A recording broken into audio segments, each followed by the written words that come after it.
አረብ ሀገር 7 ዓመት አንድ ልጅ ወልዳችኋል?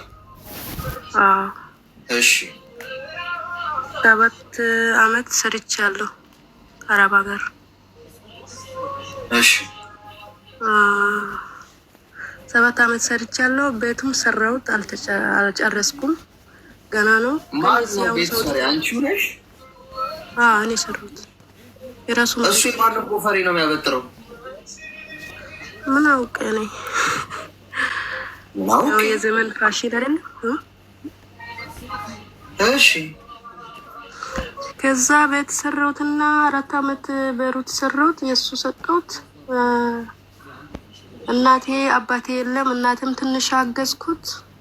ግን ሁሌ ቀን የሱ ይበልጣል፣ ሁሉም ነገር የሱ ይበልጣል። ግን እናቴ ስላክ 5000 ወይ 4000 ነው።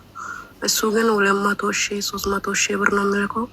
ግን እሱ አይመስልም። ሁሌ ቀን የእናቴ ወይስ የወንድሜ ልከሻል ምናምን ብሎ በጣም እንትን ይላል። ከዛ 4 ዓመት ቤሩት ላይ ሰርቼ ሄድኩት። ሲሄድ ቤት አልጨረሰም፣ ምንም አይሆንም። ከዛ በኋላ ሳውዲ መጣሁት። ሳውዲ ከመጣ አሁን 1 ዓመት 5 ወር ነው። ግን ሁሉም ብር ላኩት ለሱ ጋር። የቀረው ቤት ሰራና አሁን ቅርብ ጊዜ የፓስካ አካባቢ የሱ 200,000 ብር ላኩት። ቤት አስተካክላለሁ ብሎ ከዛ ላኩትና እኔ ኢቴ ቤሩት ናት ያለችው። የእናቴ 5,000 ብር እሷ ላከች። ግን የኔ ልጅ አሁን እናቴ ጋር ነው ያለው። እሷ ከመጣ እሷ ያወራው ነገር እሷ ከማጋ ታወራለች። ስልክ ማን ነው አገኘው ምናምን ብሎ የእሷ ልጇም ይጠይቃል። ልጇ 7 ዓመት ናት። ገባ? እሺ ከዛ እሷ ስልክ እኮ ያጎቴ ልጅ ምናምን ያገናኛል ስለ አንቺ አሁን የእናትሽን ብር ልከሻል ልጅቷስ ነገረች ምናምን ብሎ አሁን እኔ ጋር በቃ እንደዚህ አስጋደም ይሄ 200,000 ብርም ላኩት። ከዛ ብር ጨረስኩት። ቤት ሁሉም ብሩም ወሰደ። እኔ ጋር አሁን አመት ባሉም ብር የለም። አመኛለ ቤት ከሰራ አሁን ዝናብ ነው እኛ ሀገር። ከዛ ዝናብ ነው በጣም ይበርድኛል። በጣም አሁን እንትን ድካም አለ። ብር ካለሽ ላኪ አለ። ግን እኔ ጋር ብር የለም አልኩት። አንድ ጓደኛዬ 3,000 ብር አበድሬ እሱ ላኩት። አክም ቤት ነኛለሁ ስትል ገባክ? 3,000 ብር ማለት 3,000 ብር እንደገና ማለት ፋሲካ ውስጥ ነው። 2,000 ብር ጨርሻለሁ ቤት ላይ። አሁንም እኔ አሞኛል ተኝቻለሁ አክም ቤት ምናምን ስትል 3,000 ብር ከጓደኛዬ ጆርዳን ናት ያለችው እሷ ጋር አበድሬ እሱ ላኩት። ከዛ የሌላ ሰው አካውንት ላይ የኔ ላይ ልከሻል እኔ የት ሄዶ ነው ለሌላ ሰው ወንድ ጋር ብር ልከሻል ብሎ እኔ ጋር በቃ እስካሁን ተጣልቼ ፓስጋ ራሱ እንኳን አደረሰሽ አላለም፣ እሱም አላለም፣ እኔም አላልኩም። አሁን ምን ታመጣለህ? ስራ የለም። ያው ሀገር ላይ እርሻ ነው። ግን ያው አሁን ወንዶቹ ስራ የለም። ምን ማለት ነው ስራ የለም ማለት? እና ሴት ነች እንደ የምታስተዳድረው?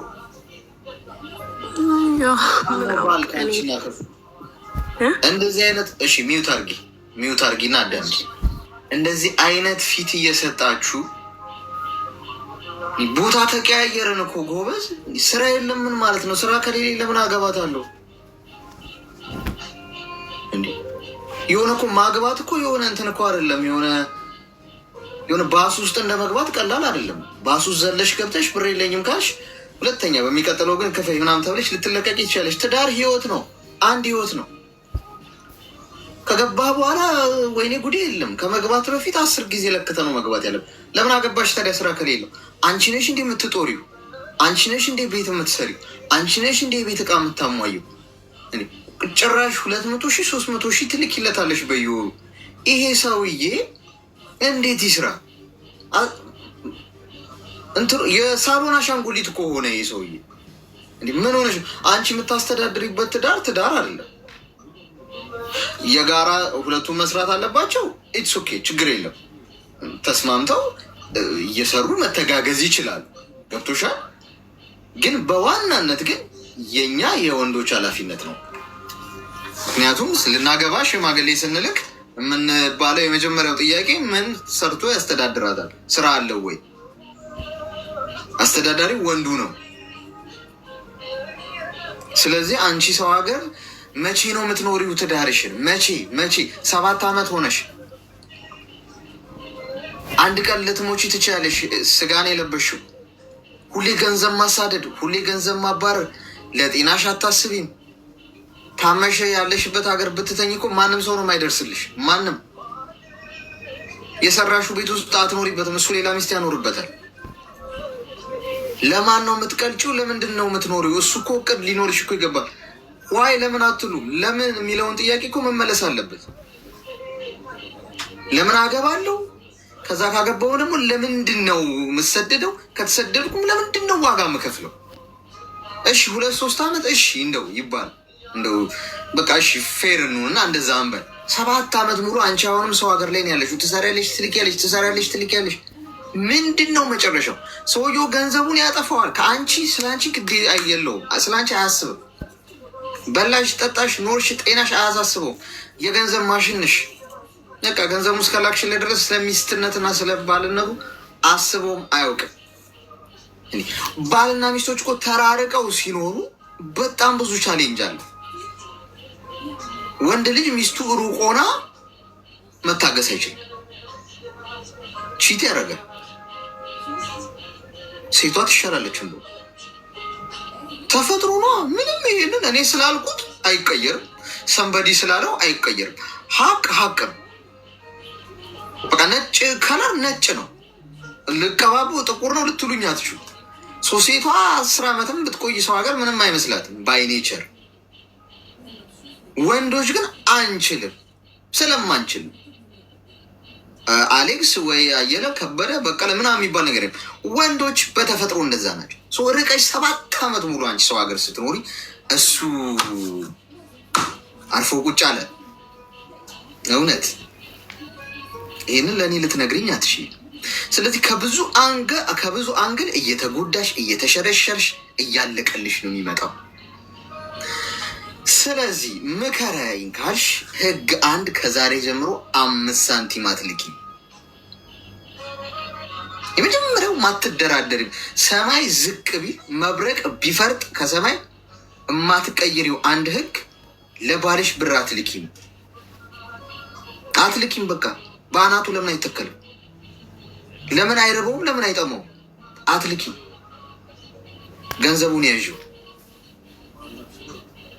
አንቺ 200,000 ብርና 300,000 ብር ስትልኪለት ከርመሽ 5,000 ብር ለእናትሽ ላክሽ ብሎ ለበዓል እንደዚህ ከተፈራገጠብሽ ይህ ሰውዬ አንቺን ቢያገኝ የሚገዛው አስማምቶ ይሸጥሻል። ገንዘብ ወዳድ ነው።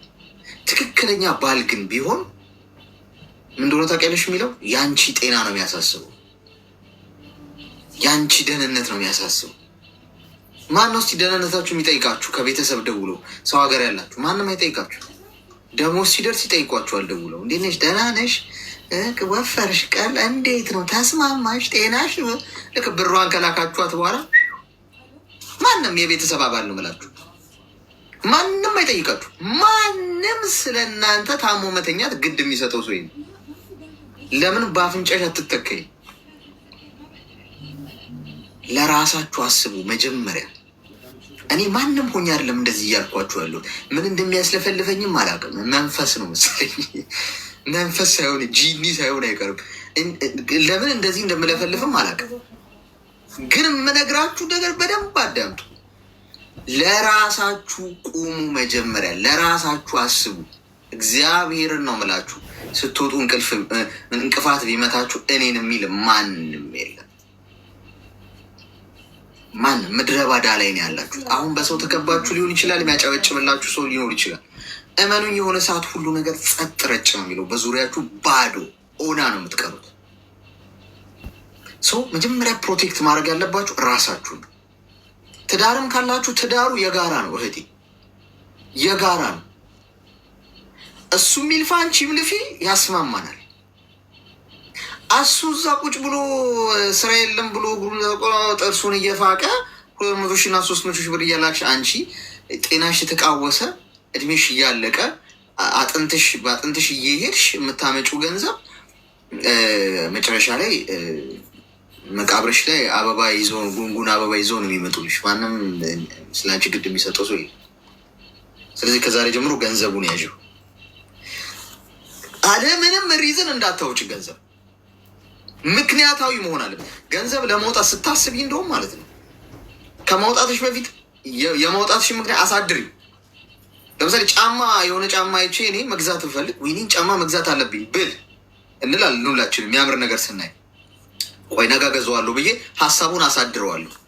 ሲያድር በሚገርማችሁ ሁኔታ ያስደነግጠኛል። ትናንት ያሰብኩት ነገር ምን ሆኜ ነው እንዴት ተጃጃልኩት ይህንን ያልኩት ምሳሌ ነው የምሰጣችሁ። ሌላም ነገር ቸኩላችሁ የሆነ ነገር ለማጥፋት አይደለም መቸኮል ያለባችሁ። የአንዳንድ ያዛርጋችሁ ፍሬን ያዛርጋችሁ የሙቀት መጠናችሁ መለካት ጊዜ ወስዳችሁ። ስለዚህ ይህንን አድርጊ። ገንዘብ ካላክሽልኝ በአናት ይተከላለው፣ እፈታሻለው። ሚስትነትሽን አልፈልግም ካለ ድሮን የሄደው ይሄ ባልሽ ድሮን የሄደው አሁን አይደለም። የሞትሽን ቀን ነው እየጠበቀልሽ ያለው ቁጭ ብሎ። መቼ ነው ፍግም የምትለውና ይሄንን ቤት ለብቻ የምቆረጠመው እያለ የሚያሰላስል ሰው ነበር ማለት ነው። አይ ገንዘብ መላኩን ስታቆሚ ግን ኖርማል ባልነቱ ከቀጠለ የሚያስብልሽ የሚንከባከብሽ ምናምን ከሆነ እሱ ትክክለኛ ባል ነው ማለት ነው። ስለዚህ ገንዘቡን ያዢ፣ ስንትም ጊዜ ቆይ። ያኔ ስቴጅ ብሩን ይዘሽው ሄደሽ ራስሽ ቆመሽ አሰሪ። ማሰራት የምትፈልጊውን ነገር ራስሽ፣ ቤት ያላለቀ ከሆነ ራስሽ ቆመሽ አሰሪ። አሰሩ እያልሽ አትላኪ። ማንም ያንቺን ህይወት ዛሬ ቁጭ ብሎ እንትን የሚል የለም። ግልጽ ነው። ቤት ያለ ነገር ነው። ሚዩቱን ማለዘሻውን ክፈቱላት። እሺ ወንድሜ አመሰግናለሁ። እውነት እሺ፣ አሁን በጣም ጨንቆኛል። ምን ይሻላል አሁን?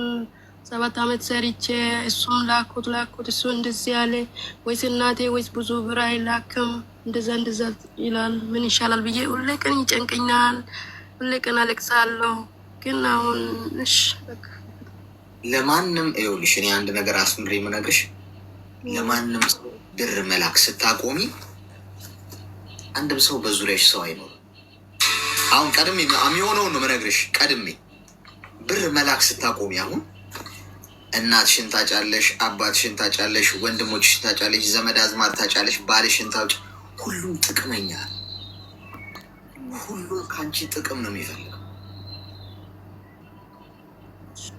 ቶሻል። ስለዚህ ለራስሽ ቁሚ የምልሽ ለዛ ብሯን ያዣት።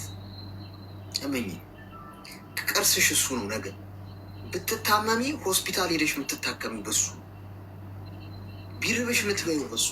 ባልሽ ነገር ጥሎሽ ሊሄድ ይችላል። በዚህ አይነት የገንዘብ ወዳጅ ከሆነ ሰው ልፋትሽን በከንቱ እንዳታባኪ በጭራሽ።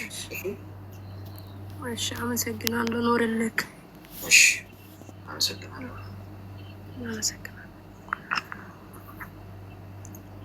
ወይ ትዳር ግን ወዴት ነው ያለው? ትዳር እኔ ጥሩ የትዳር ታሪክ ውስጥ የሚነግረን እኮ አጣ።